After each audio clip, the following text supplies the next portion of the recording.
Agora também pelo YouTube, acabamos de iniciar. Bora, pessoal! Então, vamos embora, Elião. Vamos todos aqui, o público triplicou em 6 minutos, o pessoal é pontual. Impressionante, está todo mundo ocupado, só dá o clique na hora de começar. Então, vamos embora, assim, e crescendo rapidamente a galera, né? Boa noite, pessoal. Boa noite. É um prazer tê-los todos aqui, tanto os palestrantes quanto o público que está aumentando muito rápido. A nossa intenção aqui foi fazer um bate-papo entre empresários, né, e também concorrentes entre si, né, e que tem suas histórias que a gente vai complementar. Antes de tudo, deixa eu me apresentar. A gente costuma dizer, para quem não me conhece, eu sou o Hélio, para quem me conhece, eu também sou o Hélio. Né? Isso é engraçado, mas não precisa do para quem não me conhece. Né? Então, eu sou o Hélio Azevedo, eu tenho aí mais de, sei lá, eu não gosto de falar muito disso, né, mas mais de 30 anos na área de tecnologia da informação, assim, prioritariamente, faço outras coisas também, e comecei, né, vou resumir rápido, né, fui IBM, alguns anos, bons anos, Microsoft, aí eu fui para marketing na Microsoft, e na SAP eu tive 2 passagens importantes. Uma delas é o motivo de eu estar aqui, que eu já agradeci bastante esse pessoal por me convidar, é uma honra. No dia 27 de novembro de 2005, nós lançamos o SAP Business One lá no Transamérica. Pedro Malan abriu a palestra, o ex-ministro, o Antunes, presidente da SAP, e depois eu e o Franklin, que ainda está na SAP, fizemos a apresentação para mais de 1.000 pessoas, né, desse software, né, o SAP Business One, que era muito agressivo para a época, que era uma empresa tradicionalmente de grandes contas, vender para pequenas e médias empresas. Né? Então, um desafio gigante.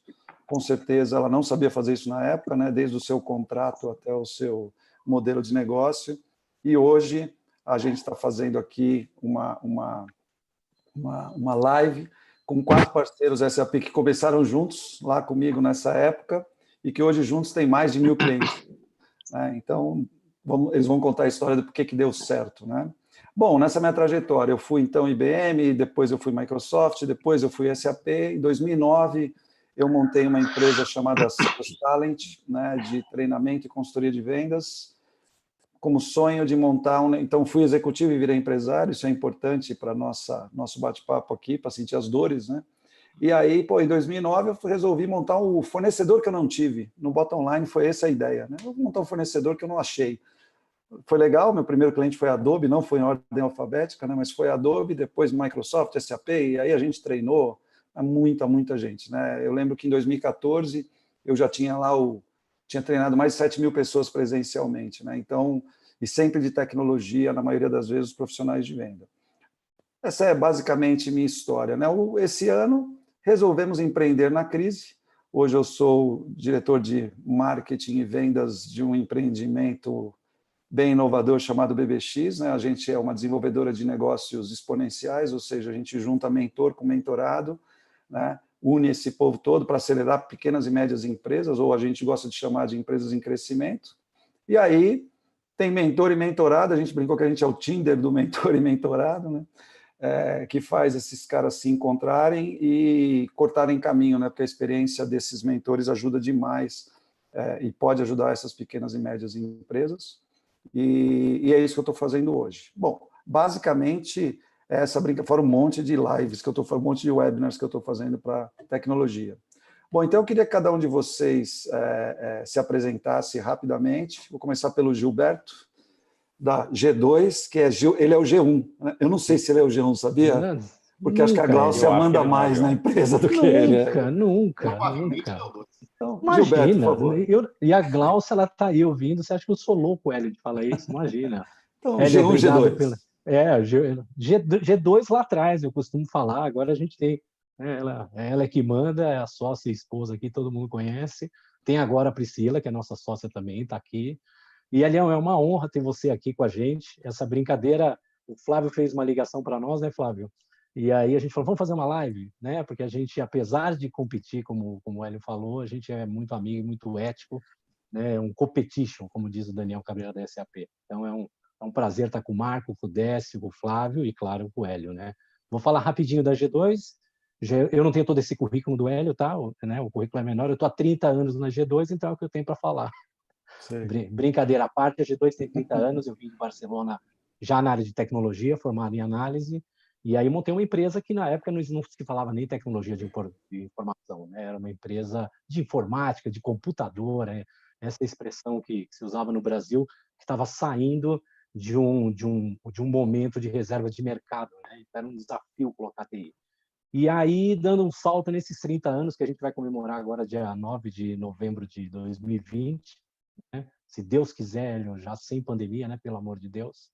Há 13 anos atrás, a gente teve essa honra com o Hélio da gente ser credenciado, no começo, para fornecer uma solução na área de saúde. A gente era um desenvolvedor, a gente tinha um add-on, que é o nome para o Business One, que é o produto que a gente vende hoje. E aí, desde então, a gente vem atuando com o Business One. Foi um caminho natural a gente acabar fazendo implantação também, e hoje nós somos uma consultoria. A gente quase que deixou de lado a fábrica de software ou de add-on, e a gente implementa e sustenta o ERP SAP Business One. Como vocês falaram, nós somos 3 sócios, o G1 é a Glaucia, tá? Tá por aí, tá ouvindo, já ela começa a fazer as perguntas. E a gente tem uma experiênciazinha, a gente vai compartilhar um pouco como é que a gente está passando esse período agora de transição, esse período complicado, velho.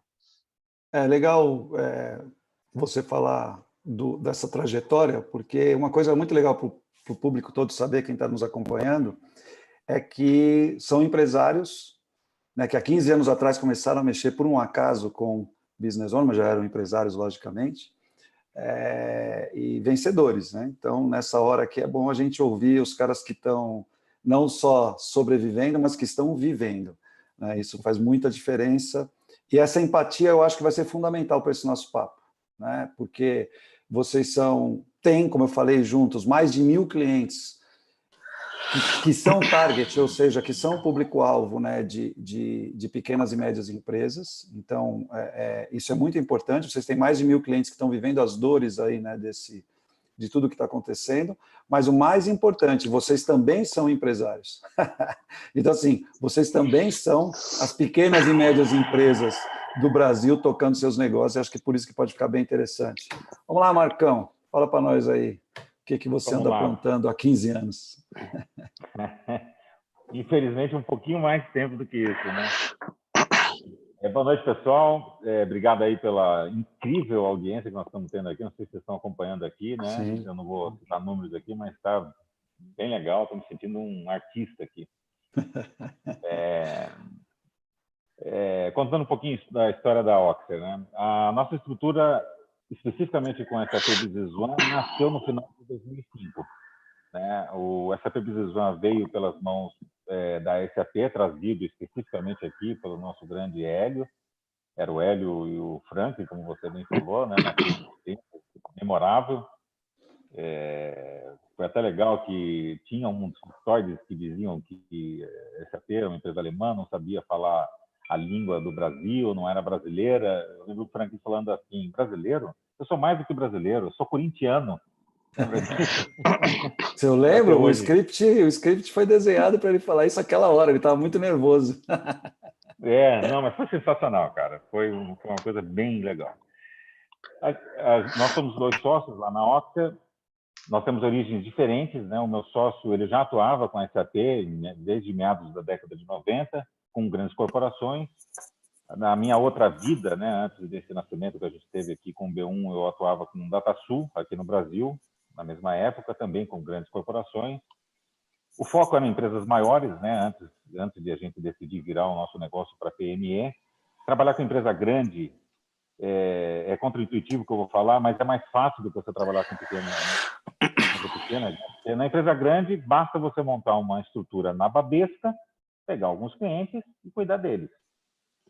No mercado de pequenas empresas, a sua estrutura é exponencialmente menor e o mercado é exponencialmente maior. Esse acho que foi o grande desafio que a gente teve. A gente entendia muito bem de negócio, como a gente entende até hoje, mas a gente precisava aprender a linguagem desse mercado vasto, que é o mercado de pequenas e médias empresas. A gente desenvolveu bem. Eu virei instrutor do SAP Business One, de tanto curso que eu fiz, dei aula até para um dos nossos queridos palestrantes aqui. e para outras pessoas também, porque foi isso aí, Beto. Foi uma forma que a gente teve de conhecer a fundo o produto e também era um celeiro, né? Porque a gente estava de mão de obra naquela época, né? Que era uma coisa bem árida, então nada melhor do que ir na fonte, né? Treinar a pessoa e já trazer para trabalhar com a gente. E a gente tem trabalhado desde então, né? Então, muito resumidamente, essa é a história da Oxer aqui no mercado, nesses 15 anos aqui de estrada. Legal, cara. Temos vários ex-colaboradores da SAP aqui, que eu estou vendo, mandando recadinhos, né? Bem legal. Vamos lá, então vamos na ordem, Flavião. Se apresenta, ou, quer dizer, Júnior, né? O pessoal falou que ele era o mais jovem, né? Mas isso é inveja de nós que somos velhinhos, essa que é a grande verdade. Tem um pessoal no chat aqui, inclusive, falando que conhece o Marco de 85, quando ele programava. Eu tirei 10, que é para ficar mais robusto a data aí. Cara, primeiro, é um prazer imenso estar com todos vocês aqui. Acho que a gente pode falar entre amigos, né? A gente está há 14 anos aí nesse mercado de Business One. E eu, diferente de Marco, de Décio, de Beto, de Dave, dessas três grandes aí também de Business One, eu comecei como empresário com Business One. Então, até chegar a Business One no Brasil, até a gente ir no lançamento e conhecer a famosa seta laranja lá, né? E você clica aqui e ele vai abrindo, aquela coisa toda. Eu era consultor de uma outra solução, coincidentemente de saúde também, e decidimos, do nada, fantástico, uma solução SAP para pequena e média. E usávamos pequena e média, né? Não estamos nem falando em empresa em crescimento, e era uma solução realmente com um desafio gigante. Então, 14 anos atrás, assumimos o desafio de abrir uma consultoria e vamos trabalhar com Business One. E nascemos junto com Business One. Esse é o mais legal da história da Upper Tools, porque a gente, de fato, nasceu como empresa junto com alguns clientes nossos que fecharam no primeiro ano e que nós temos menos tempo do que eles de empresa e suportamos eles por tanto tempo. A Upper Tools começou focada naquilo que a gente entendia que era o berço da SAP, trabalhando com indústria. Sempre fui apaixonado por indústria, então fizemos uma especialização. A Upper Tools hoje é um time gigante, nós estamos falando de mais de 90 pessoas, e numa empresa que vive 100% de Business One, nasceu para Business One, né?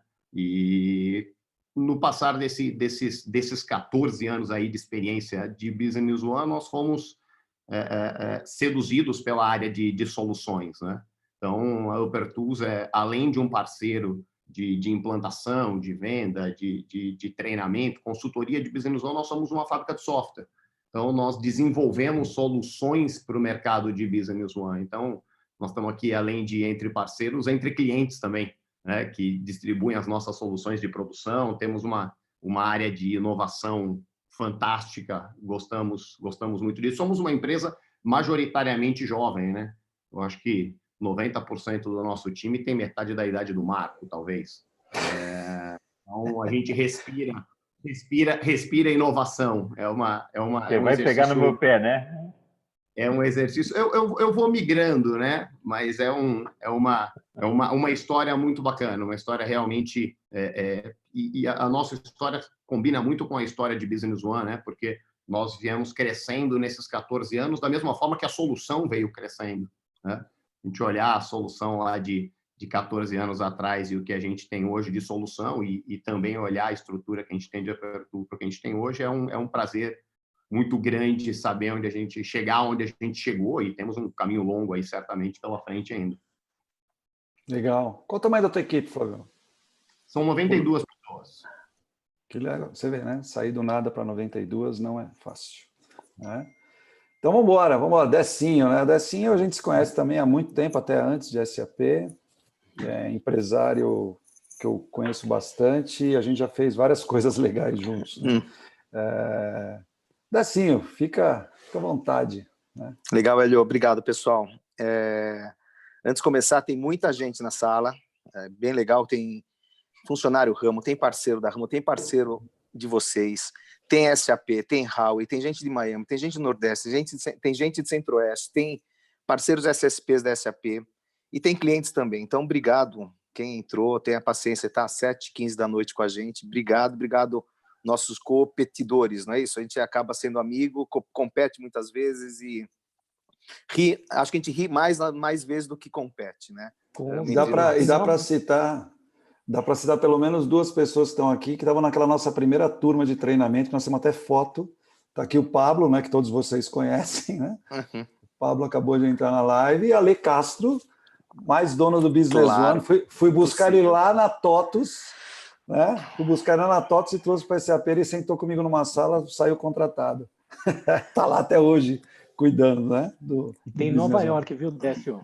Tem Nova York também. Tati, você acredita? Primeiro que legal. trabalho dela foi na G2, né? Meninota, e hoje mora lá há muitos anos. Que legal, né? Então, obrigado a todos. Obrigado aí. Assim. Essa tela verde atrás, eu preciso só complementar, é obra do Dave. Dave é meu sócio já há 30 anos. E ele insistiu que eu tivesse uma tela verde atrás e chamativa. E eu peço desculpas a todos por tanta tela verde aqui. Eu sei que tem Palmeiras aqui e tudo mais.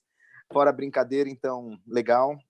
Nós da Ramo já estamos no mercado faz um tempo, estamos desde o início com SAP Business One e em tempos anteriores com RP de linha própria e outros, mas o mais importante talvez é o momento de hoje. A gente tem bastante gente na empresa, mais de 130 colaboradores, mais de 100 parceiros, então tem muito parceiro nosso aqui, muito parceiro querido aqui nosso, ouvindo, e eles que fazem muitas vezes a força da Ramo no mercado, seja com clientes, seja em vendas, em atendimento e tudo mais. E a gente tem mais de 600 clientes. E esse ecossistema todo que a gente tem, a gente deve muito aos colaboradores que estão aqui e aos parceiros que também estão. E é uma batalha ser empresário no meio dessa crise. Eu sei que é um tema que o Hélio vai apresentar daqui a pouco. E eu aprendi há uns tempos atrás, mas já faz um tempo, com os Estados Unidos, quando a gente ia muito para os Estados Unidos, e conhecer o pessoal de parcerias lá, e eles me falavam, e eles sabiam dados de outros concorrentes, coisa que no Brasil, há 20 anos atrás, a gente não se conversava entre concorrentes, era todo mundo muito odiado, era nossa, será? E eles falavam, não, a gente conversa entre nós americanos conversamos com os nossos concorrentes, perguntamos dados entre um e outro, lógico que tem dados sigilosos, mas eles conversavam. Então, talvez uma das grandes coisas que o Brasil esteja precisando, até entrando num lado mais conceitual, é esse tipo de conversa entre competidores, concorrentes, que possam fazer negócio e crescer alguma coisa, um bem comum. Então, é bem interessante a mudança de visão, de olhar um concorrente como os colegas que estão aqui, que já são amigos, e falar, não, a gente joga junto o jogo. Às vezes separado, mas a gente troca informações e enaltece a SAP, vai junto, briga junto, e é isso. Tá bom? Só para introduzir, eu devolvo para você. Eu quero começar a entrar no assunto, porque a gente... Primeiro, obrigado pela apresentação. É legal para o pessoal saber quem são vocês, né? Porque alguns estão convidados pelos outros, né? E falam assim, pô, você vai fazer live com outro cara lá da concorrência? Aí, pô, vê que o que acontece... Como disse outro dia no nosso bate-papo, o Gilberto da G2 falou, a primeira piscina que meu filho entrou foi na piscina da casa do Marcão. Exatamente. Então, isso é muito legal. O meu filho, o Theo, que hoje está com 13, nem entrou nessa piscina, mas o Rafa, o mais velho, entrou. Então, assim, é muito legal essa relação saudável. Mas a gente tem que falar de negócio, né? Agora. E aí, cara, eu estou fazendo muitas lives, né? A gente está fazendo interessantes, até porque nunca o mercado, a disputa por audiência foi tão de verdade quanto agora, né? Porque todo mundo que trabalha com marketing digital, eu venho me dedicando a isso aí nos últimos 5 anos, sabe disso, disputa por audiência é fundamental, mas assim, mas tem que decidir. Porque a gente fala que o CEO sempre ele sofre de uma doença, essa é de minha autoria, depois pode googar que não vai achar, que ele sofre do síndrome do topo da pirâmide. Né? Ou seja, o empresário ele está no topo da pirâmide. Toda vez que ninguém tem uma solução mais para a coisa, vão escondendo do homem até que, né, uma hora fala assim, não deu para resolver, leva para ele. Então só chega em você quando ninguém conseguiu resolver e geralmente a bucha já está maior. Né? Então, assim, essa é a primeira coisa, você tem que decidir, e às vezes são decisões que você não quer tomar, muitas vezes. Então, o que a gente faz, como todo ser humano, é postergar a decisão, né? A gente, vamos procrastinar, é o nome da coisa. E aí, cara, aí eu fui pesquisar, o que é decidir, né? Porque eu dou curso de liderança, eu falei, eu não posso não saber o que é decidir, né? A palavra decisão, cara, ela vem do grego, e é legal porque quando você separa a etimologia da palavra, decidir significa você tirar uma parte, né? Ou seja, para que você decida algo, você precisa eliminar uma parte. Você precisa... assim, não é visto como eu vou decidir porque eu vou para lá que é mais legal. Não, o que você tem que abrir mão para ir para lá? A decisão é isso, né? O que você precisa... E aí você evita isso, porque uma perda, a sensação que fica no subconsciente para você decidir é que você está perdendo algo. Que para ter isso eu tenho que abrir mão disso. Você não quer abrir mão de nada, você quer ficar com os dois, né? Isso subconscientemente. Então, decidir não é fácil, né? E aí, em cima disso, a gente pode não necessariamente seguir a mesma ordem, né? E aí vocês podem, quem quiser responder primeiro, mas assim, vocês passaram por 15 anos empreendendo, chegamos finalmente aqui a tal da Covid, né? Mas não é a única crise que ninguém enfrentou nos últimos 15 anos, né? Isso é fato. Pode ser a principal, a maior, mas de fato todo mundo aqui passou por várias... Vocês estão há 15 anos vivos, em primeiro lugar, já são sobreviventes, porque 15 anos tocando uma empresa, né, já está bastante vivo aí, né? E eu queria saber de vocês o seguinte, né? Como é que foi, né? Que decisões que vocês acham que tomaram nesse decorrer, né? Que fizeram o teu negócio fazer isso, ir para lá, ir para cá, crescer, ou principalmente se sustentar, né? Eu ouvi várias histórias de vocês aí nos últimos dias, né? E eu queria que vocês compartilhassem, porque que decisões que vocês tiveram que enfrentar, que fala assim, nessa jornada aqui, quando a gente decidiu fazer isso, eu nem sabia que ia servir, né, para o que está acontecendo agora, por exemplo, né? Então, assim, o que aconteceu, né, nessa jornada de vocês que pode ter sido interessante para compartilhar com a galera? Começa quem quiser, isso aqui é livre. Deixa comigo. Posso? Vai lá, Decinho. Pode, claro. Então tá bom. Acho assim, tem um pouco tem muito planejamento e tem bastante experiência e instinto. Algumas decisões fortes que a gente tomou no decorrer do passado, que eu chamo de passado romântico, sabe o romantismo que a gente tem nas pinturas, é a época romântica. Agora a gente tá entrando na fase moderna agora. A gente se estruturou muito dentro da Ramo como uma empresa, como se fosse uma empresa grande, e a gente acaba se transformando numa empresa média com muito planejamento, muito controle de metas, KPIs, aquelas coisas, com sistemas para isso. Mas isso é controle. A gente tomou uma decisão há 9 anos atrás, acho que há 15 anos atrás foi uma grande decisão entrar com a SAP Business One, que era um RP que vendia e que ficava de pé, que é a coisa mais linda, né? Você poder vender e poder entregar.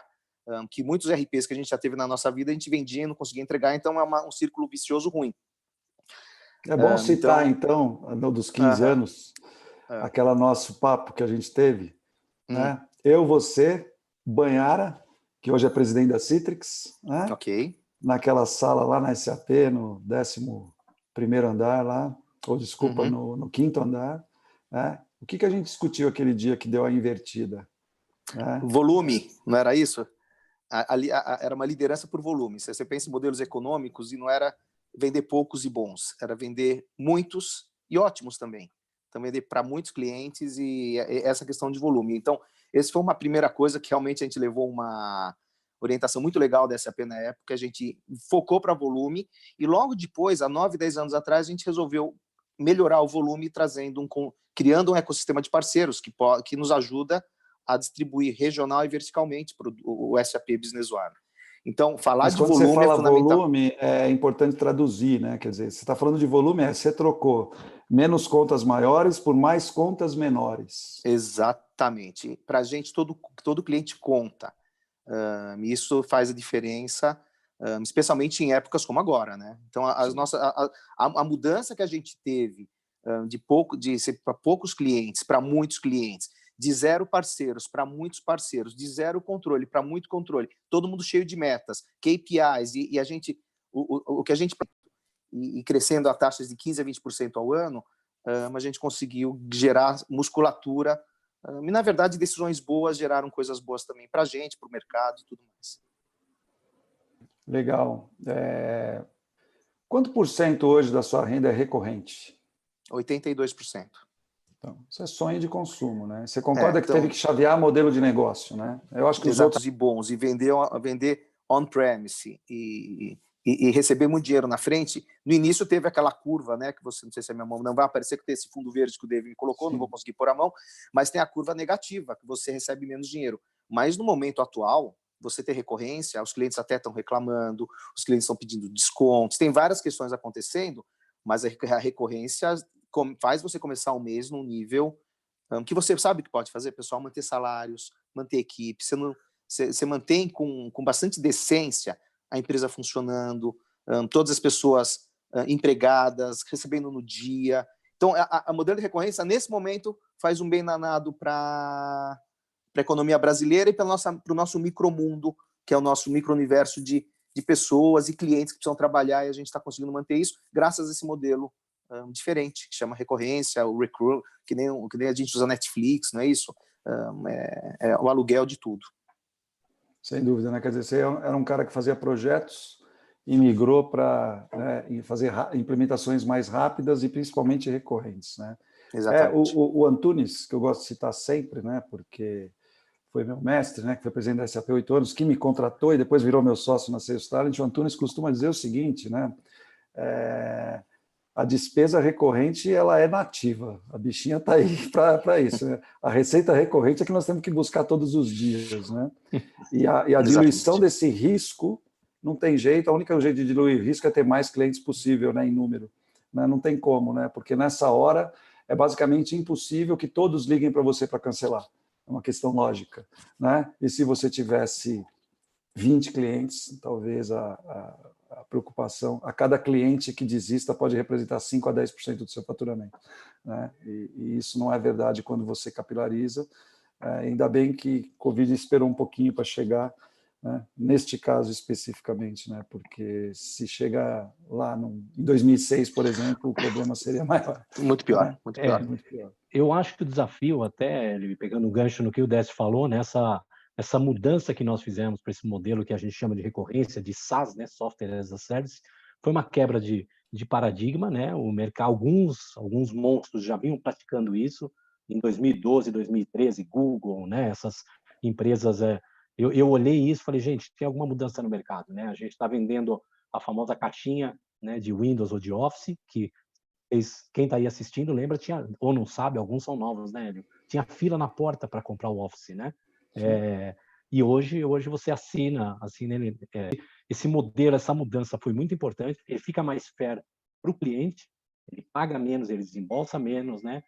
E você tem uma saúde financeira numa empresa de pequeno porte de serviços. Eu acho que essa é uma característica nossa, que é um desafio, né? A gente não tem um produto, o produto ele é um software, e a gente vende serviço, então é muito complicado você criar um volume de recorrência que te sustente para passar relativamente tranquilo numa Covid. Nós passamos amanhã mesmo, de verdade. E o Décio a gente faz um almoço semestral para conversar. E chorei muito com ele, né? A gente falava, gente, como é que está o teu caixa? Porque o difícil é isso que ele falou, esse vale da morte que eu chamo, né? Você não entrar em investidor, não buscar dinheiro, ou buscar com muito cuidado. E sair do ponto de equilíbrio que você tinha antes com a venda on-premise é muito difícil. Né? A G2 ela passou 1 ou 2 anos, em alguns momentos a gente olhava e falava, acho que a gente errou essa estratégia. Hoje a gente vê que ela foi vencedora. É o que ela deixa a gente ter essa tranquilidade relativa e poder começar a ofertar alguns serviços nesse momento de baixa, né? Mas é importantíssimo, pessoal, assim, a dica que eu daria para a pequena empresa é tentar criar produtos com recorrência, né? É isso. Não tenha dúvida, né? Isso tem a ver diretamente com o preço, né? Assim, não tem como, não é desconectar uma coisa da outra, né? Como é que eu faço coisas que o volume é amigo do preço, né? Então, assim, quanto melhor o preço, maior volume eu consigo. Claro Isso depende do custo. Como é que eu vou fazer um preço? Né? Aí você vai ter que buscar eficiência operacional, porque senão você não consegue vender. Eu sempre me recordo, né? No ano de 2000, eu era funcionário da Microsoft, pô, aquela convenção para funcionários lá em Atlanta, todo mundo lá, tinha 12 mil pessoas, Bill Gates falando. Aí ele falou assim, é o seguinte, $1 milhão para o colaborador, né? Está valendo, $1 milhão para o colaborador que me der a solução para a gente migrar, né, do produto, da venda de produto, caixinha, né, para modelo de assinatura, que a gente sabe que tem que ir para lá, né, a gente sabe que precisa ir para lá, e assim, eu vou ter um desencaixe de cash flow. A empresa não estava com problemas de cash flow, aliás, até hoje, né, nunca teve problema de cash flow a Microsoft, e aí ele falou, a gente vai ter um problema gigante de cash flow nos próximos 2 anos se a gente não acertar o modelo. Então, a gente precisa parar de vender essas coisas de $300 mil de assinatura com o Bradesco por 3 anos, né, e começar a migrar para o modelo de assinatura. Né, e, pô, como é que eu abro mão desse faturamento tão grande? Né? E as empresas foram se ajeitando. Isso, Microsoft lá em 99, 2000, SAP, vocês acompanharam bastante, lá para 2008, 2009, né, quer dizer, olha a diferença, né? Aí veio o Cisco junto, né? Vieram as outras todas para vender nuvem, e não é de bobeira, o modelo de nuvem ele é uma coincidência? Não. Ele é um modelo que migrou de um modelo de comprar coisas para um modelo de assinar coisas. Então, é modelo de negócio. E assim, aí você fala, não, mas para mim não tem jeito, né? Meu business não permite isso. Há controvérsias, né? Assim, se permite, eu não sei. O fato é que o conselho que você acabou de dar é o seguinte, pensa em como. Tenta achar um modelo, né, onde você vai alugar a bicicleta e não vender, sei lá. Né? Então, como é que eu faço para isso funcionar? E aí a gente pode começar a mudar, né? Porque eu atribuo muito dessa fase, e a gente conversou dessa fase pelo que vocês estão passando, que vocês estão meio que parece que blindados, né, numa bolha, né, e é pejorativa a bolha, né, o cara acha que bolha significa vocês não estão sofrendo, não, peraí.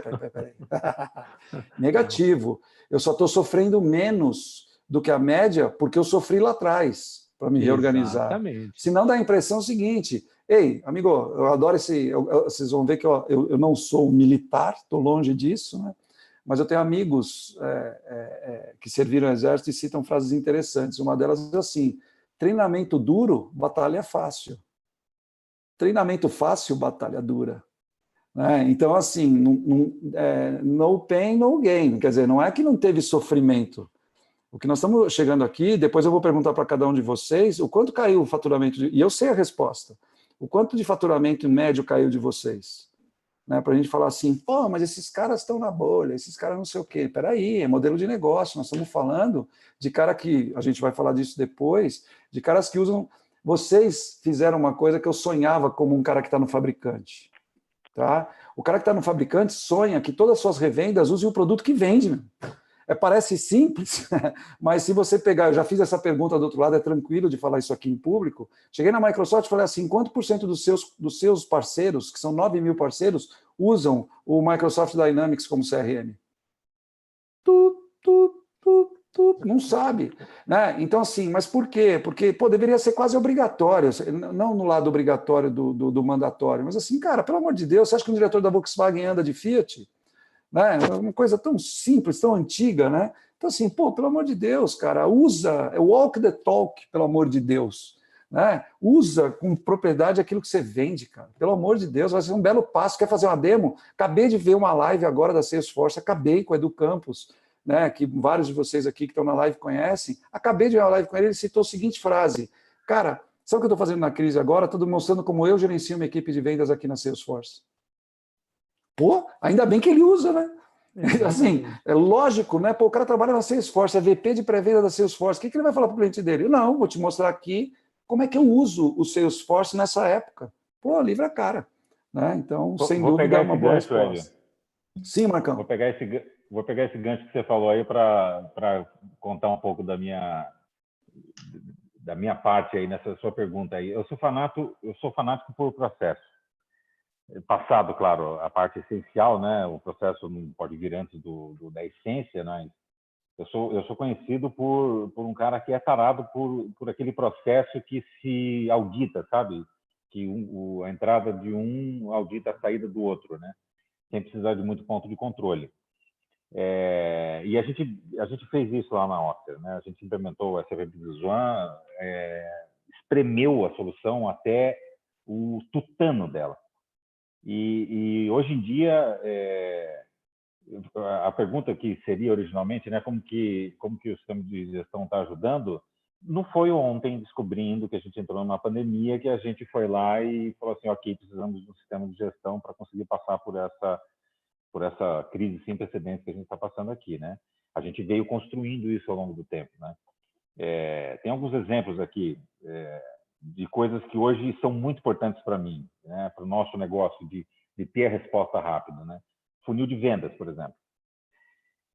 É até uma lenda, né, de você conseguir fazer com que o vendedor insira as informações relevantes que a gente precisa para as oportunidades dentro lá da oportunidade de vendas, para que a gente consiga analisar o funil de vendas de forma assertiva e que a gente tome as decisões que a gente precisa tomar para acelerar essas oportunidades dentro do funil. Uma forma que é comum da gente fazer isso é bater pipe, né? Então, você vai lá na reunião de bater pipe e quem não tem um processo bem desenhado passa 80% da ação de bater pipe vendo se o cara fez direito o pipe, quando ele devia passar 90% do tempo trocando ideias para saber como fazer para que a gente puxasse aquelas oportunidades que a gente está precisando para que ela chegue na rota de fechamento. Como que a gente resolveu isso lá na Octa? O nosso fluxo de caixa lê as oportunidades. Porque quando o cinto aperta, é muito mais barato você buscar dinheiro no seu pipe do que bater na porta do seu banco. Muito mais barato. Você comprar dinheiro no mercado sai muito mais caro do que você conseguir trazer uma oportunidade para dentro de casa em vista de uma necessidade que você tem de caixa, uma promoção que você faz e tudo mais. Quando o nosso vendedor não coloca o que ele precisa, quando a oportunidade não está razoavelmente preenchida dentro do sistema, quem vai bater na porta da área de vendas para cobrar a informação correta é o meu financeiro, na velocidade da luz, sem intervenção minha, inclusive. É uma coisa maravilhosa. Eu fico só vendo assim. Rapaz, vamos conversar aqui? Não, rapaz, eu preciso atualizar o pipeline aqui, porque o financeiro está no meu pé, que ele tem que emitir o fluxo de caixa aqui, e eu não fiz a minha lição de casa. Então, aguenta as contas aqui um pouquinho, que daqui a pouco a gente conversa. Quer dizer, eu ouvindo isso do meu vendedor. É uma coisa muito legal. É legal, sabe por quê? Porque até o Anderson, amigo que está aqui na live também, empreendedor dos bons, né? Já foi diretor da Oracle, tá um cara amigão aí do mercado. Ele perguntou um negócio, né? Ele falou, pô, investir em restaurante, né? Em franquia, tal, não sei o quê. Inclusive, a gente está comprando da franquia dele aqui em casa para colaborar, né? As entregas, tal. Divulguei no grupo, tal. Mas assim, ele perguntou um negócio, pô, o físico mais digital, né? Uma coisa que é legal que você falou é o seguinte: eu tenho o meu vendedor agora preocupado em colocar a informação correta, porque o CFO está cobrando, etc. Tal. É porque no B2B a diferença para o B2C ela é muito clara nessa hora, e eu brinco quando eu dou meus treinamentos de venda, eu falo o seguinte, cara, que o problema é que você tem, no B2B, você tem um firewall. Esse firewall é o vendedor. Né? Porque no B2C, cara, tem um cliente preenchendo um formulário, esse formulário vem de lá, você analisa esse formulário, você pode botar inteligência artificial, você pode usar a RD Station, você pode... Depois eu quero perguntar para o Flávio sobre a RD Station, porque eu vi que de vocês ele estava preparado. Eu conheço bem o assunto, eu vi que a Apertus está preparada no digital. Né? E aí, assim, você pode colocar isso numa régua de relacionamento, etc., tal, no B2C, porque como a resposta está vindo direta do cliente, né? Ela é teoricamente mais confiável, pelo menos muito mais fácil de você fazer uma análise preditiva, que é uma especialidade da SAP também. Né? Agora, quando você tem o B2B, eu dependo que a qualidade desse pipe, eu dependo da qualidade do que o cara põe no pipe. E esse cara é o tal do vendedor.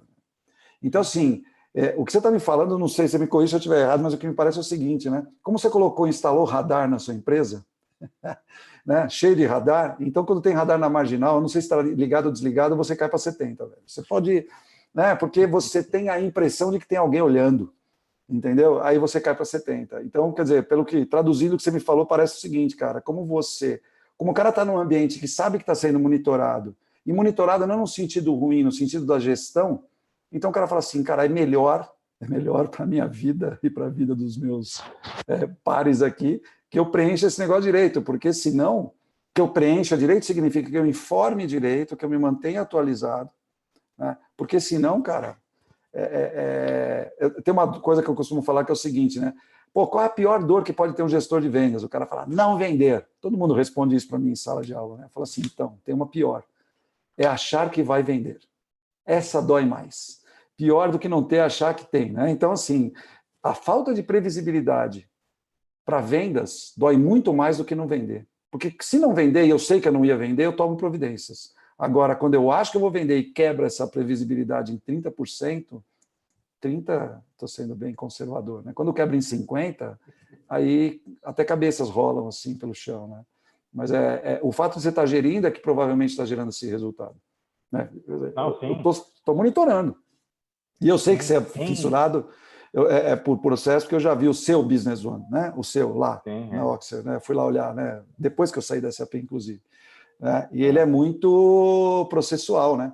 No sentido assim, cara, eu tenho totalmente o meu lead ligado ao meu contas a pagar e a receber, sim, né? Mesmo sendo lead ainda. Se fechar o negócio é automático. Se fechar o negócio é automático, já está ligado ao meu plano de contas. Não tem como não estar ligado ao meu plano de contas, né? Então a coisa flui, né? Flui para o lado que for, né? Tanto faz. Mas o fato é que você está no controle. Esse dashboard é fundamental, né? Mas a gente vai falar disso na sequência. Flávio, eu queria que você falasse um pouco. Obrigado, Marcão.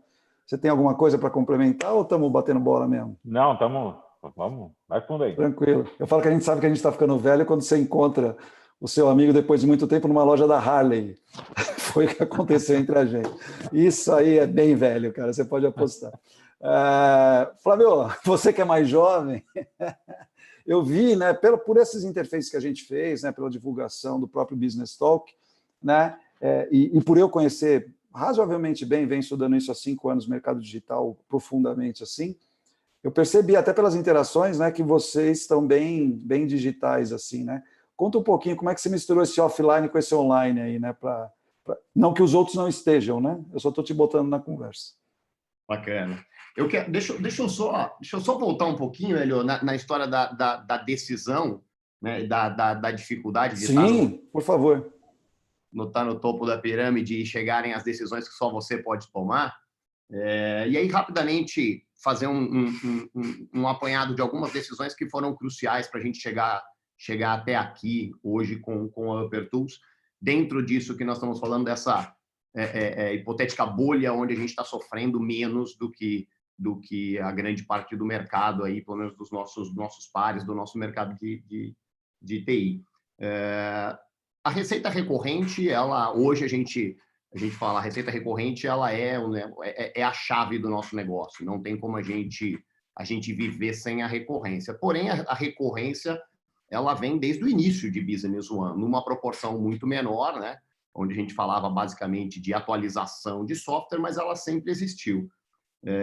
Eu me recordo muito bem do primeiro ano e meio de Upper Tools, com muitas dificuldades, de a gente chegar a vender projetos fazendo conta de quantos meses eu ia colocar o consultor para trabalhar, vezes o salário dele, para que ele se mantivesse empregado e a gente conseguisse fazer o giro e a empresa realmente ter tempo de chegar. Isso, sem sombra de dúvida, lá atrás, 1 ano e meio, a gente poderia ter parado e tomamos essa decisão. Passado mais um tempo, teve uma decisão que foi extremamente importante, porque eu sempre foquei muito a história da manutenção, da recorrência. E aí, da onde nasceu a nossa vocação, né? Onde ampliou aí a nossa vocação por desenvolver produto. Porque além de ter um diferencial, de conseguir ofertar uma solução vertical para o mercado, nós tínhamos uma solução que embarcava num monstro, né? Que era o Business One, né, que era uma brand fantástica, SAP, então, que nos dava corpo, e a gente conseguia vender uma solução que ela era 100% de recorrência nossa, né? Então, a recorrência já vem na história da Upper Tools muito forte, muito presente desde o início. Agora, em um determinado momento, você tem que começar a tomar algumas decisões, porque essa recorrência por produto próprio e acompanhando aquilo que era uma grande... continua sendo um grande diferencial, que é estar junto, ele te faz correr atrás, né? Porque a gente tem uma evolução de tecnologia muito grande em Business One, e a gente, quando assume essa essa posição de desenvolver soluções também para a Business One, você correr atrás de uma empresa com pesquisa e desenvolvimento do tamanho da SAP, é algo realmente surreal. Mas algumas decisões que foram acontecendo aí no meio do caminho. E, sem sombra de dúvida, desenvolver solução foi a chave para a gente começar a ter uma participação de recorrência, já coisa de 7, 8 anos atrás, muito significativa. Fizemos a mudança também, obviamente hoje é um mercado que não existe mais, né? Você pensar em vender software, né? Hoje a gente trabalha tudo por locação, ninguém compra mais hardware, todo mundo está caminhando para a nuvem. Então, esse trabalho, a gente escuta muito o pessoal falar assim, poxa, a gente tem que tomar cuidado porque as startups, os parceiros que entraram ontem, eles têm um custo muito menor, eles conseguem nascer sem algumas amarras, vamos dizer assim, que nós temos, que é o que nos traz a recorrência, que nos mantém hoje tranquilos. Então, não tem o ônus não tem o bônus sem o ônus, né? Essa situação não equilibra. Mas é bacana, porque você começa a olhar para trás, não tinha nada pronto, né? Mas começa a olhar para trás algumas decisões que realmente você consegue enxergar que foram acertadas para chegar até agora de recorrência. Quando você falou de digital, cara, a gente é um apaixonado por digital, né? Nós sempre gostamos, na verdade, somos apaixonados por marketing, sempre gostamos muito de marketing, a gente tem um time de marketing desde sempre na Uppertools fantástico, né? Então, eu gosto muito da ideia do promover o produto, promover os clientes, promover os nossos cases. Nós temos uma quantia gigante de cases de sucesso. E como é que a gente faz para isso chegar? Antes, nós mandávamos lá para o offline, fazíamos um booking, imprimíamos, colocávamos uma mala direta. Me lembrei agora até de um evento que nós fizemos, lá daquele Marketing Box, Event in Box, que eu fui no CEAGESP comprar bonsai por motoboy e entregar bonsai para todos os clientes, para eles lembrar que naquele dia tinha um evento, né? E depois de 4 dias, mandar uma garrafa d'água para ele lembrar de molhar o bonsai, para ele lembrar que na outra semana ele tinha um evento. E isso era muito no offline, né? Obviamente, quando a gente começa a falar de não atender mais Sorocaba, atender interior, e de interior a gente hoje tem 9 estados que estão sendo atendidos com clientes pela Uppertools, o digital foi natural, né? O próprio RD, a ideia de automatizar e dar a cadência exata, né, para essa troca de informação com o cliente. Então, fluxos de automação, pensar os materiais, e a gente pensa muito no digital, ainda hoje tem muita gente pensando no digital, o digital é basicamente eu estar no Google, eu fazer LinkedIn, eu fazer Instagram e assim por diante. E tem uma inteligência, um trabalho, vamos chamar offline, de geração de conteúdo muito grande, né? Sim. Então, hoje nós temos um time de marketing interno, mas nós temos 5 outras empresas que trabalham em conjunto com o marketing da Uppertools, desde geração de identidade visual, geração de conteúdo próprio, né? Para que a gente consiga realmente tracionar isso, e-books, inúmeros e-books, para que a gente consiga fazer a nutrição, e não é fazer a nutrição de oferta, né? Essa é a grande chave aí, se a gente for olhar, não é fazer a nutrição de oferta de promoção, de mais ou portanto, ou desconto, ou condição especial, isso faz parte, né? O preço, ele faz parte dos pilares aí do marketing. Mas a geração de conteúdo, realmente, que o cara na ponta consiga receber isso, ler e agregue, né? E que você comece a ter uma cadência. Agora, receber isso no e-mail do marketing, você ler e disparar o próximo conteúdo, que a gente fazia antes, né? De ter algumas ferramentas que existem hoje, de você olhar e falar, olha, ele leu este, né? Com aquela confirmação de e-mail, né? Olha, ele leu este e-mail, então vamos mandar este. Era um negócio insano, se a gente pensar 4, 5 anos atrás. Então, hoje a gente tem diversas ferramentas e atua muito forte no digital, muito. E basicamente você me falou 2 coisas, né? Você resgatou lá o produto, né? Você produtizou, né? E essa palavra existe, né? Quer dizer, eu produtizei, eu fui lá e tornei o meu custo de... Eu dava palestras disso na época de Linux contra o Windows, lá atrás, que é o custo de aquisição da coisa versus o TCO, né? O Total Cost of Ownership, né? O custo de manter a coisa. Né? E eu sempre comparava um Honda Civic a um Golf GTI, e falava assim, nos dois eles podem ter o mesmo preço na aquisição, né, o Honda Top, o mesmo preço na aquisição, mas depois de 3 anos o Golf GTI custa 25% a mais do que um Honda Civic, um exemplo, né? E para explicar o que era TCO para o povo que era leigo disso, né? E o que todo mundo teve que fazer provavelmente foi trocar, né, o custo de implantação, né, pela longevidade, né? Eu tirar do custo da implantação inicial para viabilizar, inclusive, para essa pequena empresa poder comprar e colocar isso nas parcelas lá para frente e eternas, né, no sentido da manutenção. Isso me fez lembrar, agora dá para falar, né? O off de 15 anos atrás dá para falar, né? A SAP quase comprou a RM Sistemas, né? Quase comprou mesmo. A gente chegou a fazer 2 due diligence em BH, né? Fomos os alemães, o Antunes, né? A gente foi lá para comprar a RM Sistemas. Para quem não se lembra, a RM Sistemas na época tinha 14 mil clientes com folha de pagamento e o SAP Business One surgindo no Brasil, falou, nós vamos comprar.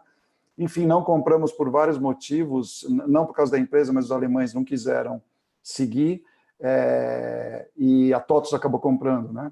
Mas o Rodrigo Mascarenhas, que era o R do RM, né, apesar dele ser Rodrigo Mascarenhas, o Rodrigo me ensinou uma coisa muito legal, mineiro, né? Eu falei para ele assim, pô, porque todo mundo, a TOTVS, por exemplo, cobrava lá de a aquisição do software um valor X, suponhamos lá R$2.000, o Ale Castro, que está no call aqui, era da TOTVS, tem vários caras que eram da TOTVS nessa época, e ela cobrava, sei lá, R$2.000 por usuário e cobrava manutenção de 19%, né, por ano. E a RM, cara, cobrava 48% de manutenção ao ano.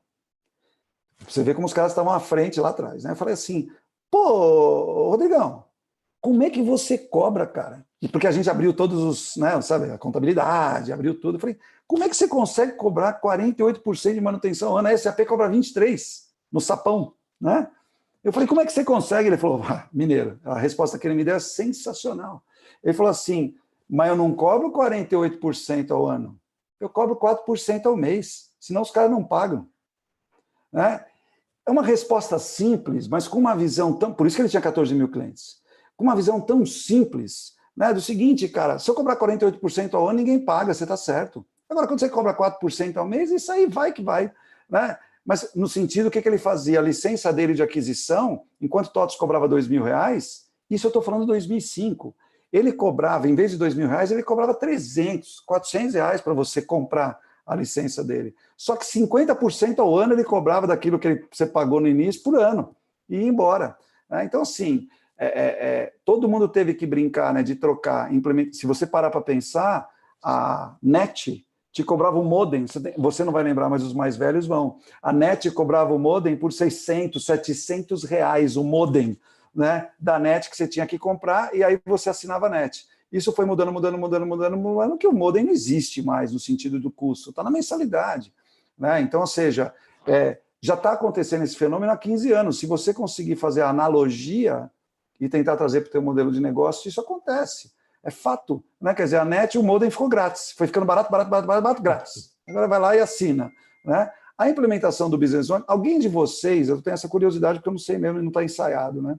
Ou seja, alguém de vocês faz a implementação 0 e só cobra mensalidade, em algum caso? Eu tenho uma resposta para você. A gente tem um modelo chamado Small Business, Small Biz, que é para muito pequenos, e a gente define para o cliente já um fluxo de pagamentos mensal, que no primeiro ano a recorrência é um pouquinho maior, e depois ela cai. Ela não é perfeita 0. Mas sim, a gente mas tudo bem. Ele já entende que no primeiro ano ele tem uma recorrência. Você tem a implantação ali embutida. Mas está no meio. Ele entende a recorrência pura e depois, no segundo ano, tem um degrauzinho que cai.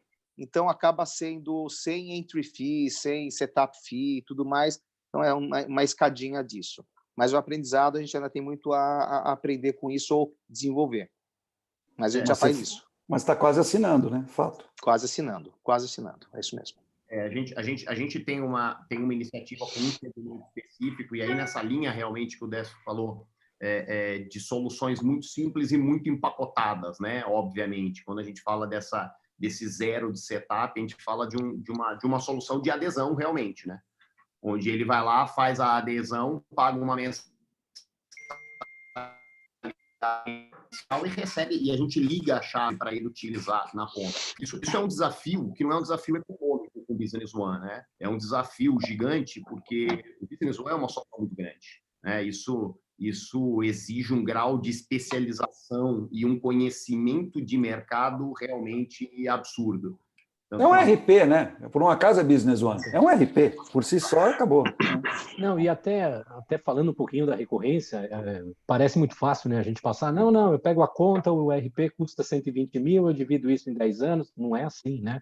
Você tem um time comercial que ele é remunerado pela venda. Então, como você fala para esse time que ele deixa de vender um produto de 500 mil reais com 10% hipotético de comissão e passa a ganhar 5 mil reais mês com essa comissão pelos próximos 5 anos. Então, na G2, o que a gente criou foi isso a gente equilibrou. Alguns foram embora, o vendedor de on-premise, ele não aguenta esse modelo, né, de longevidade. A gente olha hoje, a G2 é uma empresa que ela enxerga 5 anos. Imagina, né? Quem diria, né?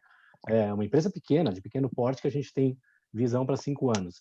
E a gente criou o serviço, tem um serviço in a box, a gente não pratica muito porque a cenourinha, onde ele vai poder tirar uma comissão maior, é no serviço.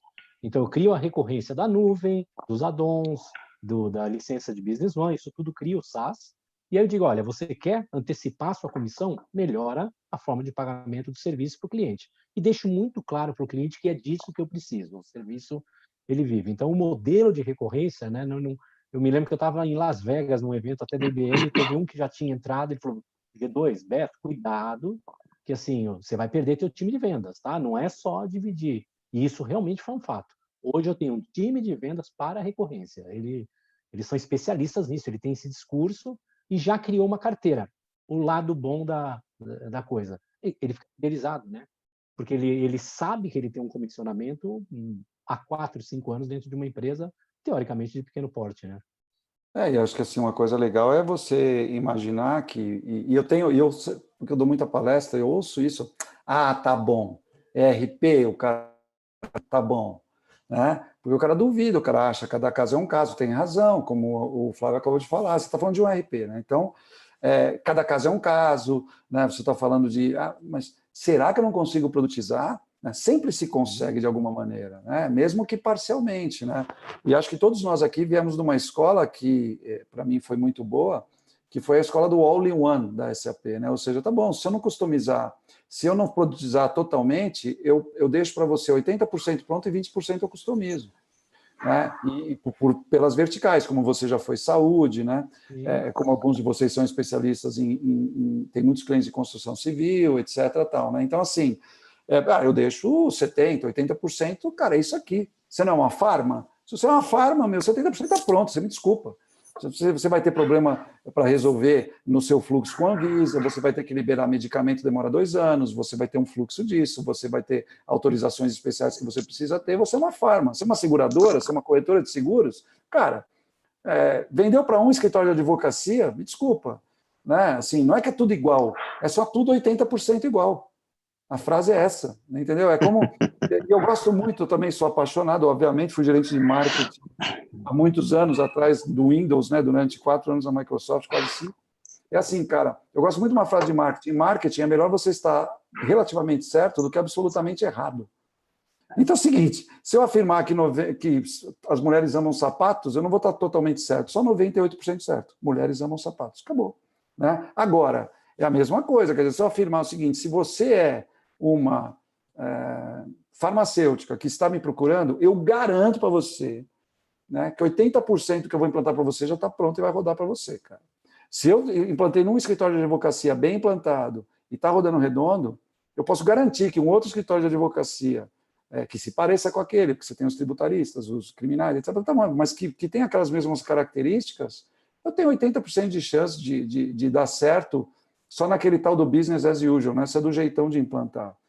Então, produtizar é uma arte. Se fosse fácil, todo mundo faria.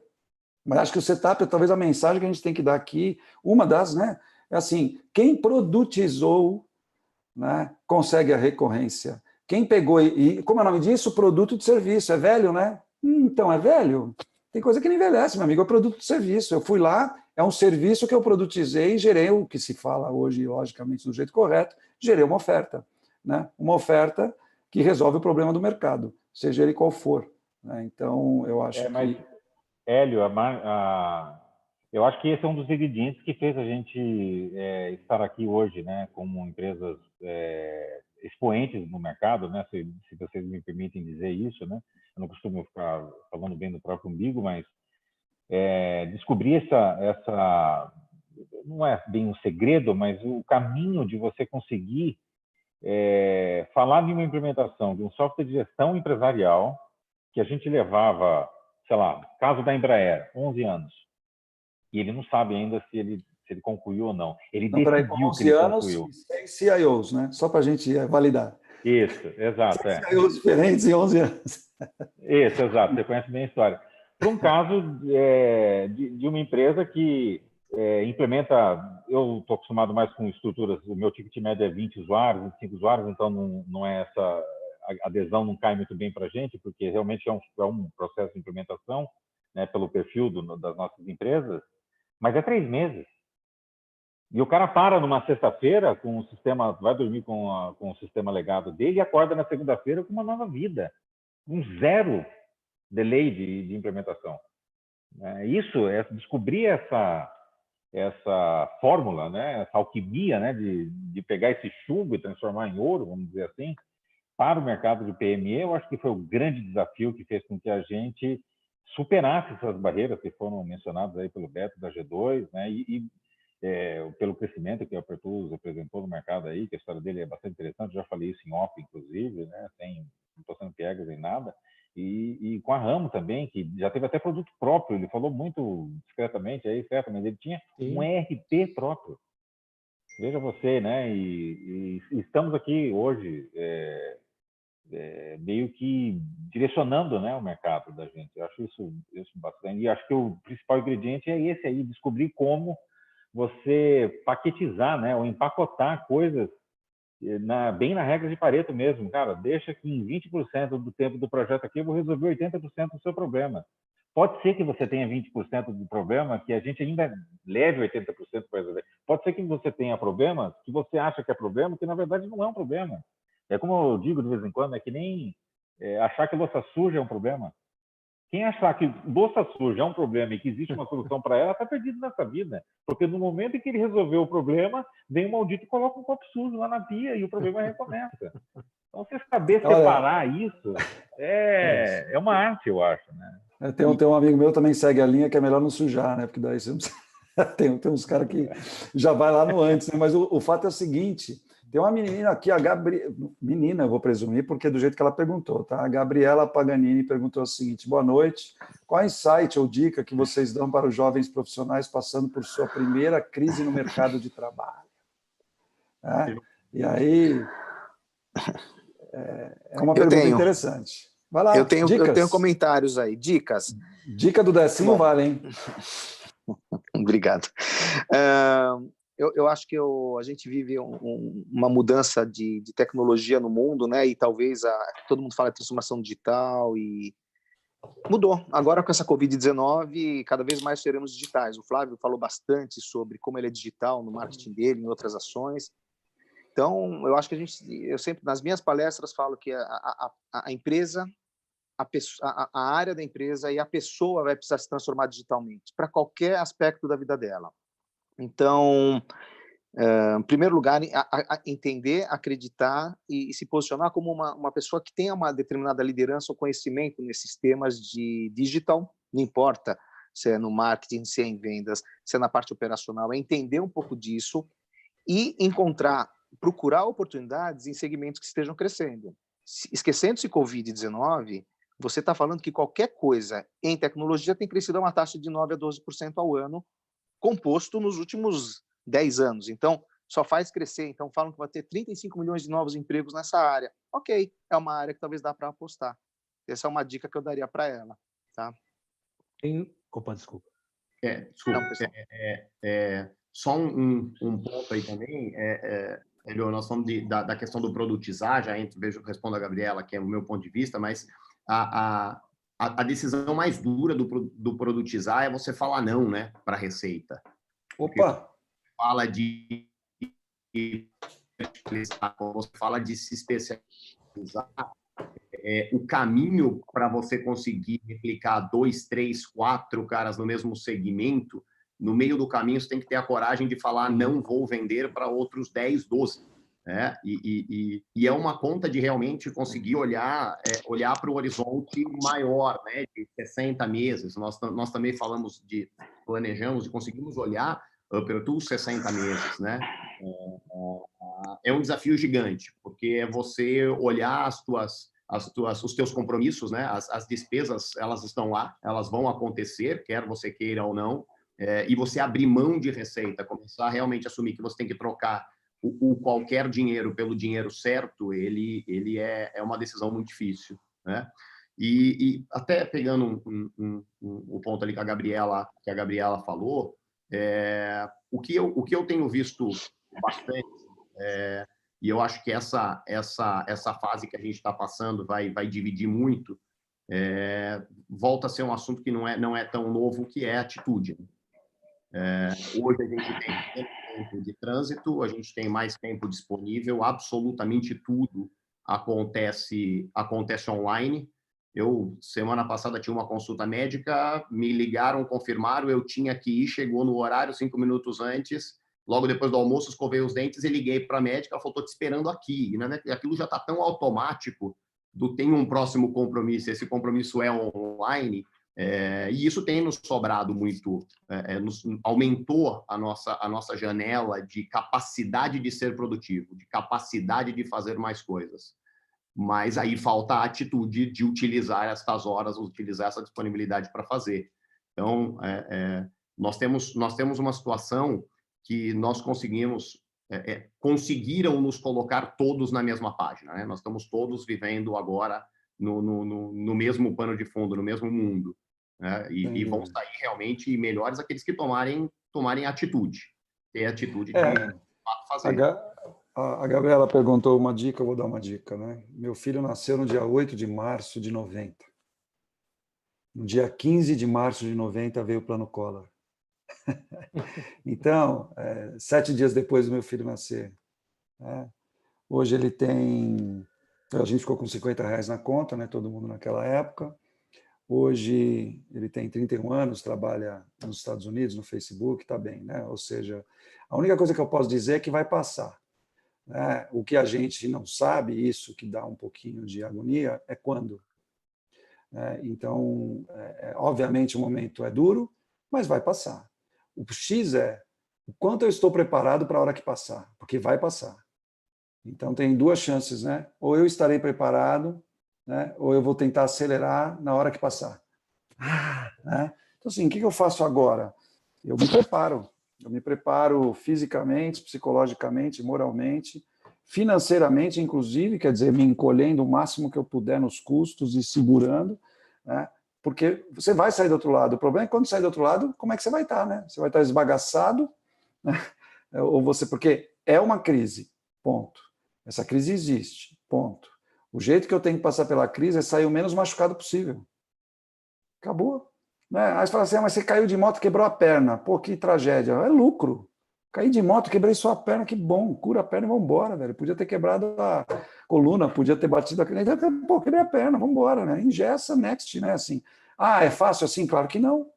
Claro que não. Talvez eu vá gemendo para o hospital, talvez eu fique sofrendo um mês que eu não consigo andar, o caramba, mas assim, vai passar.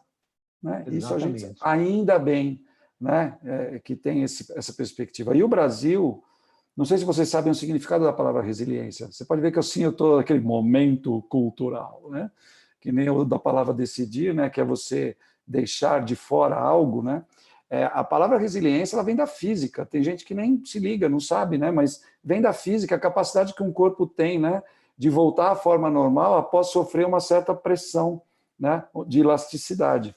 Então a bolinha de tênis que você aperta, ela volta a ficar redonda, não fica oval, tá certo? Isso é resiliência. Né? Então, resiliência é a capacidade que os corpos têm de, após uma determinada pressão, voltar ao status ou ao estado normal que ele estava depois que passou. É isso que a gente vai ter que exercitar, a nossa resiliência. Não é fácil. Claro que não é fácil, né? Mas é isso que a gente vai ter que fazer. Algumas pessoas têm essa coisa do copo meio cheio, né? Acha que você é ingênuo falando que o copo está meio cheio o tempo todo, né? O cara é ingênuo e tal. Não é, cara. Assim, vamos trabalhar muito, né? Mais de graça agora do que a gente estava acostumado, né? Muito de graça. Todo mundo está trabalhando bastante de graça, é o que eu quero dizer, não podendo cobrar tanto e faz parte nesse momento. E next, né? E eu queria perguntar para vocês, assim, a gente tem mais 16 minutos, né? Um pouquinho mais. A gente quer fazer 1h30, que era o nosso objetivo. Então, temos 20h11, a gente vai acabar às 20h30, né? Com certeza, um pouco antes. Eu queria fazer uma pergunta para vocês, né? Porque talvez seja interessante a gente mapear o seguinte: o quão fundamental foi, porque eu acredito muito nisso, né? Vocês sabem disso, mas o quanto fundamental foi para vocês o sistema de gestão nesse momento? Quer dizer, ter um sistema de gestão para apoiar você para tomar decisão. Posso falar? Opa. Beto, please. Vamos lá. Aproveitando, respondendo rapidinho para a Gabriela, né? E até a gente ouviu numa das lives que a gente fez, o Lázaro do Carmo, o CEO da Juness, ele usou uma expressão bacana, ele falou que essa crise, né, que estamos chamando, é tão pesada e é mundial, que na verdade é um período de transição. Ele falou, já não estou vivendo crise, porque a gente vai sair diferente do outro lado, né? E essa transformação digital, ela está aceleradíssima. Então, Gabriela, o que aconteceu? Vocês estão vivendo um momento diferente de transição, mas abriram portas, é isso. A internet, o aumento de vendas, a gente tem clientes nessa área, aumentou 60% do faturamento em uma semana, enquanto o restaurante caiu 80%. Então, ou seja, tem gente ganhando muito dinheiro, tem gente perdendo muito dinheiro. E as fronteiras para o mercado de trabalho, elas diminuíram, né? Então, hoje eu posso prestar serviço para a Espanha, para Portugal, para Estados Unidos, né? Eu não preciso mais estar lá fisicamente. Se a gente falar de Brasil, eu posso prestar serviço para o Amazonas. O brasileiro é resistente, né? Quando tem que estar olho no olho. Então, eu olharia como uma oportunidade. Eu não preciso sair de casa. Se eu estiver bem informado, aí isso é muito importante, bem aparelhado, vai para o mercado de trabalho que tem gente... O Cristiano Lima, em cima do que você está falando, colocou assim, a Covid chegou para amolecer o coração e CEOs e diretores resistentes à transformação digital, né? A gente fez uma live aí há 3 semanas atrás com um cara do ITA, e ele falou assim, não, Hélio, você não está entendendo, são 6 anos em 6 semanas, cara. É isso que está acontecendo. E tá. Né? Exatamente. Assim, e tá acontecendo com a gente agora aqui. Né? A gente, para fazer isso aqui com tanta gente conectada, né? Já há 1h15, quer dizer, eu estou muito feliz, né? Pelo número de pessoas e conectados. Né? E assim, como que a gente ia fazer isso? Né? Ou qual seria o grau de adesão? E hoje não, né? Hoje você vê isso totalmente natural e que vai dinamizar muito. As pessoas estão chegando menos atrasadas às reuniões, não dá para falar do trânsito, né? Então começa às 19h, né? Não tem por que começar, desculpa, né? Moro em São Paulo e cheguei às 19h15. Né? Então, várias coisas estão... A gente está mais produtivo, né? Quem é de digital, né? Quem é de trabalhar com tecnologia, sente-se muito mais produtivo, é fato. Né? Então, várias coisas são positivas. Né? A Júlia perguntou assim, você acha que no futuro vai ser mais software ou mais service? Né? Nesse software as a service. Né? Eu tenho uma opinião, acho que vocês podem dar também. A minha opinião é muito simples, né, cara? O nome do jogo é escalar. Né? O Windows 2000, você vê como eu sou velho, né? Fiz o lançamento do Windows 2000. O Windows 2000 pregava escalabilidade como palavra, né? Lá atrás, né? Para entrar na internet, etc. Tal. E hoje não é diferente. Quer dizer, escalabilidade. Escalabilidade significa o seguinte, você tem que ter 2 coisas muito claras. Primeiro, simplicidade. Se for complexo, como é que você escala? Né? Então, você precisa simplificar. E a segunda coisa, sem dúvida nenhuma, não tem como você tecnologia. Se você não aplicar tecnologia no negócio, cara, você não vai escalar nunca. Não vai mesmo. Mas fiquem à vontade, porque eu queria saber o quanto o sistema de gestão Vamos lá. Te ajudou. Eu sou mais velhinho, né? Então, eu sou um baby boomer, eu descobri outro dia numa live, em 1964. E aí eu me lembro quando teve o anúncio de que as crianças iam ficar em casa, e a Glaucia e a Priscila me chamaram e falaram, olha, a partir de amanhã a gente não deve trazer mais os colaboradores para G2. De verdade, isso me deu um frio na barriga, porque o telefone era só na mesa do escritório, né? Eu vi nascer o celular e tudo isso, e eu falei, gente, não dá, é impossível fazer isso.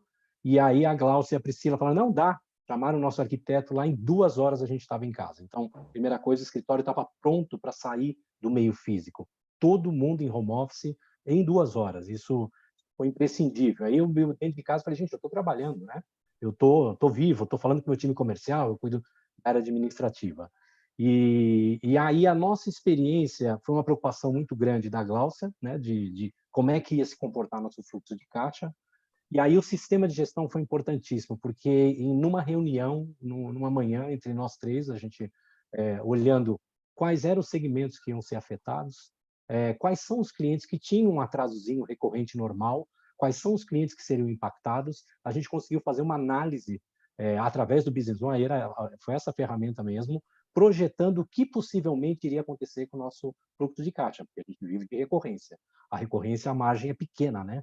Então, qualquer falha no recebimento se sensibiliza o nosso caixa. E a gente conseguiu analisar a nossa base para tomar as ações que a gente acabou tomando. As lives, os contatos, a proximidade, a solução, a SAP aí tem que agradecer a SAP, ela trouxe o Santander para colaborar para os clientes que iriam ter problema de caixa, a gente usou isso, né? As soluções de nuvem começaram a colaborar com a gente também, mas o sistema de gestão ele foi imprescindível para a gente poder ter uma análise rápida, né? Ter um histórico, e a gente conseguiu, parece incrível, no primeiro mês, ter uma taxa de 3,77 de inadimplência. Assim, a gente fala, erramos graças a Deus, né? Na verdade, não erramos, é que em cima desses dados que nos foram passados, que a gente foi atuar nesses clientes, proativamente. Escuta, olha, você é da área de alimentação, restaurantes, você vai precisar dessa solução. Você não, você é um segmento que eu sei que aumentou o teu faturamento. Então, sem esses dados, a gente não conseguiria, estaria voando a cega, ou no Excel, ou alguma coisa assim. Legal. Algum de vocês fez isso que o Gilberto está falando, mas para analisar o portfólio de clientes, né? Quer dizer, que clientes vão passar pelo quê, né? E como é que a gente pode ajudar? Né? Porque... Sim, certamente. Marcão, você quer falar? Ou o Flávio? Então, posso? A solução ter uma solução de gestão a gente falar, vamos todos contar mais ou menos a mesma história. Foi e é fundamental, né, Hélio? A gente conseguir ter o negócio. A gente não consegue ter o negócio nas mãos, né? Quando você fala ter os negócios nas mãos, a gente tira a equação cliente, a gente tira a equação da outra parte que está transacionando com a gente, mas a gente tem a obrigação de ter os nossos números na mão e conseguir estudar para onde a empresa está indo, quais são os padrões. E aí, seguindo também na linha do digital, a gente utiliza muita solução hoje disponível para você conseguir analisar se determinado KNAI de determinado cliente ele está dentro de uma crescente ou não, né? Você consegue estudar a tua carteira de uma forma bem estruturada. Então, a solução é imprescindível. E o nosso negócio é fluxo, né? A gente até falou numa das conversas antes, morre antes quem não tem fluxo, né? O resultado pode não estar existindo no final do ano, na última linha do balancete, mas se você pode ter um lindo resultado no final do ano no teu balanço e você não tem fluxo e você perde aí nesse fluxo. E, um professor da GV de Finanças, a frase foi essa, né, que falou o seguinte: as empresas não quebram por falta de capital, as empresas quebram por falta de fluxo de caixa. Exatamente. Né? Não adianta nada no final do ano você ter dinheiro, mas é que em julho você estourou 8 milhões, né? Então você não chega a dezembro. E daí que você vai ter depois? E o desafio que a gente tem enfrentado e a solução, sem sombra de dúvida, sem ela não conseguiríamos fazer, que a gente tem que mudar esse fluxo constantemente, se adequando às necessidades dos clientes que também estão mudando, ou seja, a necessidade de manter fluxo sem que exista uma parada total, né? Porque a primeira solução, quando você não tem nenhuma informação, você não consegue ter o teu negócio e eu preciso na mão, e eu preciso, meu faturamento vai cair, é deixar de pagar. né? E aí isso vai virando uma reação em cadeia onde tudo para, né? E de certa forma, é compreensível para quem não tem nenhuma informação, a única informação que tem é se eu pagar menos ou deixar de pagar, o dinheiro vai sobrar, né? E isso só vai postergar o fim. Então, a solução... Uma dúvida, acho que o Marcão ia falar, né? Mas pergunta, né? Alguém que aplicou isso, né? Que você está falando, né? Para mapear clientes, né? Porque pô, vocês têm 1.000 clientes SMB na mão, cara. Né? Mais de 1.000 vocês juntos. Né? Mas Marcão, fala um pouquinho do que a gente está falando aí. A gente tem basicamente mais 7, 8 minutos, então. 7 minutos, Cara, eu sempre digo para a minha equipe e para os meus clientes, né? Não é o maior peixe que chega na comida primeiro, é o mais rápido, né? Então, e o Flávio falou muito bem, se a gente for falar assim, sobre a importância do software de gestão, acho que a gente até combinou essa pergunta, para dizer a verdade, antes da live, mas eu estou chegando à conclusão de que a gente vai ter respostas muito similares, que é você ter a informação na hora em que ela aparece, né? A informação ela precisa aparecer de forma assertiva, rápida e que seja relevante, né? Basicamente isso. E acho que eu posso falar por todos aqui que é o que a gente busca no nosso software de gestão e é o que a gente tem. Nós fizemos isso, respondendo a sua pergunta, né? De olhar para a nossa base de dados, qual que era o mote, né? Quando aconteceu isso, especificamente no dia 16 de março. Nós entendemos que isso não é um privilégio do Brasil, um privilégio ou uma maldição do Brasil. Globalmente falando, uma pequena ou média empresa, e eu estou falando agora dos meus clientes, na verdade, do nosso mercado potencial, em média, ela tem 28 dias de caixa. Em média. Então, aparece uma crise... Ou menos de uma folha, certo? Ou Sim, menos de uma folha. 28 dias de caixa. Uhum. Então, aparece uma crise que historicamente existe algum precedente, e os estudiosos podem fazer algumas referências e sinapses, né, com a gripe espanhola, com a crise de 29, mas, cara, eu não vivi isso. Sei lá, 95% das pessoas que estão ao meu redor aqui não viveram nada disso. Então, é totalmente sem precedente. Com 28 dias de caixa, o que nós pensamos? Assim, a gente precisa produzir projetos que estimulem as empresas a continuar com o fluxo de serviços e de produtos na mão dos seus clientes. Então, a gente lançou algumas campanhas do Faça Remoto, né? O Fábio até soube disso, ele fez uma coisa bastante similar também, fizemos meio que juntos. Faça remoto, não cancele, né? Então, a nossa indústria tem esse privilégio de conseguir fazer 100% do que a gente faz remotamente. Né? Sobra o ônus de que, como nós somos animais sociais, então a gente sente muita falta da interação, de ficar buscando o olho das pessoas. Isso numa live é uma arte, né? Quem consegue fazer isso, né? Você acaba olhando para você mesmo quando você está falando. Narcisismo vai assim subir para as alturas, né? Depois desse período aqui. E de lançar soluções de curto prazo, que a gente consiga entregar rápido, né? E que esteja em linha com a necessidade do nosso cliente de produzir caixa.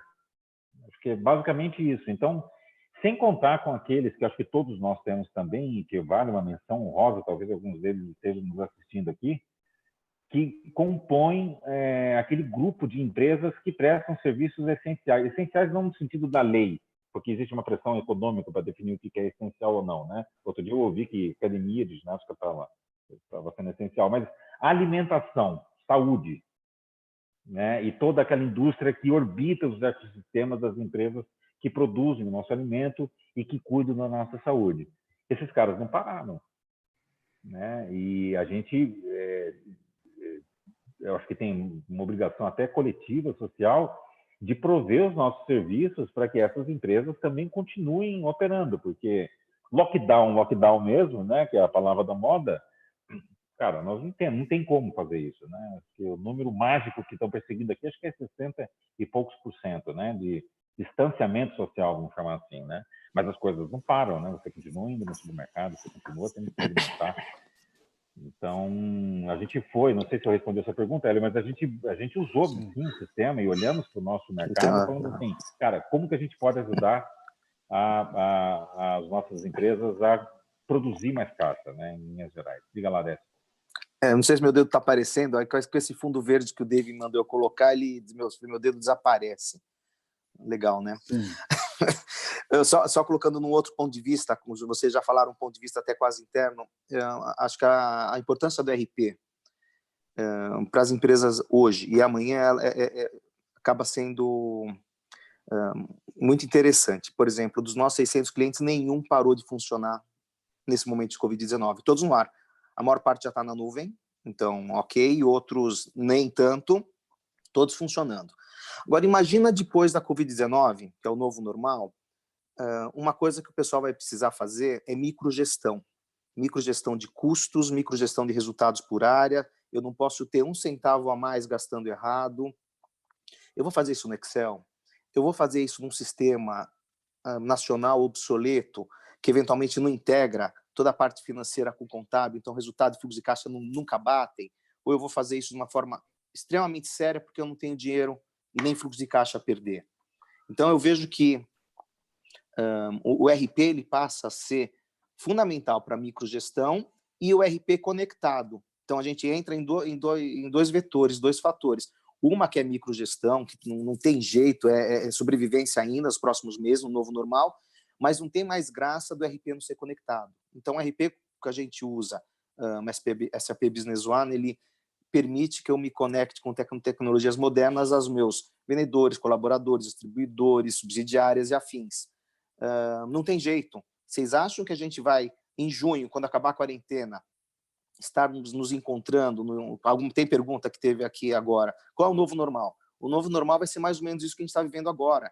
A gente vai se reunir muito menos e a gente vai precisar de muita conectividade, seja através de soluções como a gente está tendo aqui, via Zoom, via Teams, mas os RPs, que são o motor essencial, a gasolina da empresa, a ferramenta da empresa, ele precisa ser conectado. Então, Hélio, um bom RP conectado, moderno, e que seja sério nessa microgestão de custos e resultados, ele pode ser um bom alavancador de sobrevivência das empresas. Olha, muito legal, estamos chegando, estou dando uma de apresentador de TV, né? Quando o debate está bom. Em primeiro lugar, assim, eu queria colocar alguns pontos que talvez as pessoas que estão aí não sabem. A gente teve uma perda de público em 1h30 inferior a 10%. Isso é um absurdo. Para quem está fazendo live sabe o que significa isso. Então, a gente teve do início da apresentação, o pico foi logo aos 5 minutos, ou seja, as pessoas estão pontuais, como toda a nossa teoria aqui está dizendo, de trabalhar em casa. A partir dos 5 minutos, esse deu pico, e a gente teve uma perda inferior a 10% até agora. De todas que eu participei até agora, não tinha acontecido isso, né? Uma perda de público de menos de 10%, e de 1h30, né? Porque as lives estão sendo de 1 hora. Então, assim, eu vou ter que ser o timekeeper, né? Aqui são 20h29, a gente cumpre, começou às 19h, por que não acabar às 20h30 exatamente? Já que a gente entrega as coisas no prazo, se eu entrego o projeto de Business One no prazo, eu não preciso entregar o webinar no prazo, pelo amor de Deus, né? Então, assim, eu queria, em primeiro lugar, vocês sabem disso, a gente já falou em off, agradecer demais o convite, é muito legal, para mim é o déjà vu, o convite de estar aqui, muito bacana, agradecer a todo o pessoal, está vendo muito elogio ali pelo chat, é muito gostoso de você ver, né, que agregou valor, ou seja, já que está saindo live dentro da geladeira, né, a gente está conseguindo proporcionar alguma coisa bacana para as pessoas, uma mensagem de otimismo, de que, cara, a gente vai sair do outro lado, mas que é fundamental, talvez, o grande aprendizado dessa crise, é de que quem estava mais preparado sofreu menos, como em toda crise, né? Nunca vai ser um mar de rosas, mas as coisas, a tendência de que você, se está bem preparado, né, a sua chance de sair do outro lado com menos machucado é muito maior. Eu queria agradecer aí a todos os palestrantes, né, acho que foi um bom papo, passou rápido, né, e também a todo mundo que nos acompanhou até agora. Para você ter uma ideia, está tão esquisito que mesmo assim não está diminuindo a audiência. Então, mesmo nas despedidas... O pessoal está pedindo repeteco, Hélio. Estou vendo aquí. Vamos pedir música, Hélio. Vamos pedir música. Tem um violão atrás. Rápido, mas teve uma frase que deveria ser semanal. estão passando rápido aqui agora. Então, mas muito legal, eu agradeço, acho que foi muito bacana mesmo. Eu estou falando tudo verdade aqui, eu não vi nenhuma, eu estou fazendo vários webinars, eu não vi nenhum com índice de retenção, né, de 91%, 92%, absurdo. Sim, muito legal, principalmente pela duração de 1h30, que também não é comum, normal é 1 hora. Né? Então, resultado que... Vamos pensar na possibilidade semanal, too much, né? Acho que não precisa, né? Eu não quero nem ver vocês toda semana, que não dá vontade, né? mas eu acho que a gente fazer um segundo pode ser uma excelente ideia, né? Porque isso é sinal que foi bom. Obrigado a todos. Hélio, antes de encerrar, a temática de um segundo, daqui a 2 semanas, mais ou menos, a gente vai ter o fim da quarentena. E pode ser uma boa discussão dos preparativos para tal. Ramp-up phase. Exatamente. A gente pode fazer um evento assim, atenção passageiros, preparar para a decolagem. E o nome vai ser esse. Senhores, grande, muito obrigado. Viu, Hélio, por você ter feito isso com a gente aqui. Foi bem legal. Um prazer. Obrigado, Hélio. Obrigado. Vocês sabem que é de verdade. Obrigado, Hélio, Marcão, Décio, Flávio, um prazer sempre estar com vocês. Igualmente. Obrigado. Vamos embora. Obrigado. Até mais, gente. Obrigado a todos que estiveram aí até esse horário. Obrigado, gente. Obrigado, turma. Valeu. Tchau, tchau. Tchau. Tchau para vocês. Tchau, tchau.